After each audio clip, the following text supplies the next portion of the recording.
It's very exciting to bring life to people's yards and bring a little bit of happiness to them. I'd like to say I started landscaping by request. I was a stay-at-home mom. I decided I wanted to be home with the kids, but I'm very energetic. So when the kids would sleep, I'd go to the front yard and I'd start gardening.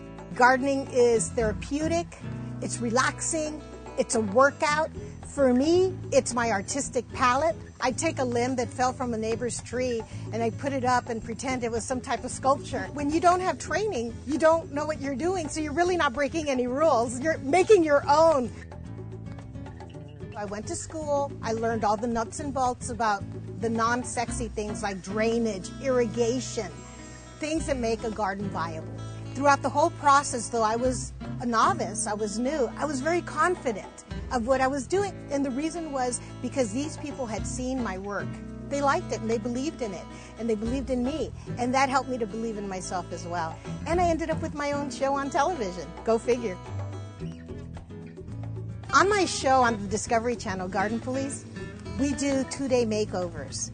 And so I think viewers, they watch these shows and they think, wow, you know, I can transform my yard in 2 days. Yes and no. Everything has to be thought of beforehand. Am I willing to keep up this garden? Am I overdeveloping it? Am I taking care of it in the sense of planning for irrigation for when I'm not around? If there's a second-story house looming over, that's an issue. I think there should be a balanced approach towards garden design. If you have something in mind that's very artistic and expressive, make everything else around it really subtle and quiet so that the attention is forced onto the item that you want people to really pay attention to. When I moved into my house, I inherited a beautiful 40-year-old pepper tree that I have behind me. I love that tree. So when I decided to redesign this backyard, I knew that that tree was going to serve as a focal area because it's so grand, it's beautiful. So when you take in the tree, you not only take in a beautiful tree, but you take in a beautiful feeling, a setting. Some of my favorite landscape features include sitting areas. What good is a garden if you just have a hands-off approach? An outdoor fire pit, a fireplace. You don't have to be fancy. You can go buy a chimenea at one of the big box stores. That's okay.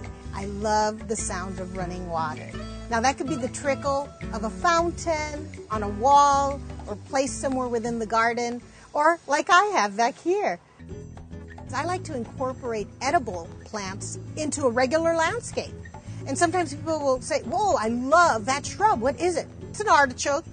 What you look at in a garden is extremely important. But just as important is scent, fragrance, which you can smell. You can incorporate beautiful scents from plants. There are roses, if that's not your cup of tea, citrus plants, lavenders and sages that have very earthy smells.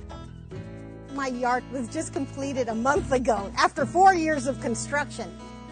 You see something through from start to finish. And gardens, like people, they go through ups and downs, they get sick, they look beautiful. But the point is, hang in there, nurture it, address your problems, and in the end, hopefully you'll be successful. Success is having a garden. It's my statement.